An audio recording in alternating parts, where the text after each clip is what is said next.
Okay, so today I'm sharing a real case for my office where a spousal sponsorship application went from almost being refused to fully approved, all because a procedural fairness letter that was issued by IRCC, it was handled the right way. If you or someone you know that received a PFL from IRCC, this video is for you. Now imagine this, you might be thinking that your PR application is moving smoothly. Then suddenly you receive an email from IRCC questioning the genuineness of your relationship. You start to panic, your spouse panics, and everything seems to be falling apart. So this happened to my client, but with the right approach, we turned that situation around. So for those who do not know, a procedural fairness letter is IRCC's final warning before refusing an application. It means the officer has concerns maybe about the genuineness of your marriage, missing documents, inconsistencies, or red flags. But here's the key, a PFL is not end of the road. It's your chance to respond back, clarify your stance, and save your application. So my client received a PFL where IRCC had raised red flags about the couple's intention to reside in Canada after their PR application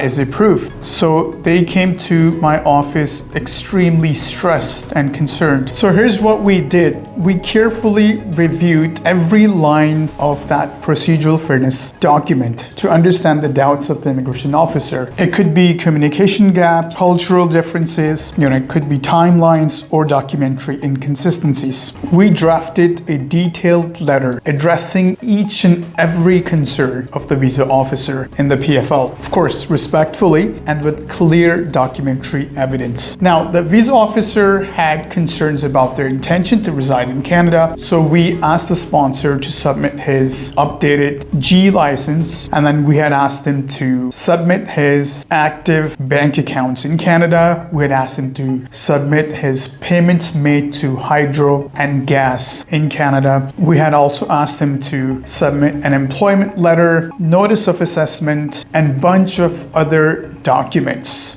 Because initially when he submitted his application, most of these important documents were missing. And of course, if you do not include a notice of assessment, that is a tie to the country, residential tie to Canada. Or if you do not include your employment letter, it's a strong residential tie to Canada. In the absence of these important documents, of course, the immigration officer will have concerns about your intention to reside in Canada. So we raised a web form and submitted our response to that PFL, addressing each point that was raised by the immigration officer. And I think just after a few days, we got the pre-arrival services document, which means client's eligibility was completed. And all of those concerns raised by the immigration officer were as if he had no concerns to begin with. And after a few days, we received the golden email from almost refusal to a full approval because we addressed the concerns professionally with strong documentary evidence. So if you receive a PFL from IRCC, do not panic, but you should also not take it lightly. A simple or emotional response is not enough. This is a legal process and IRCC expects a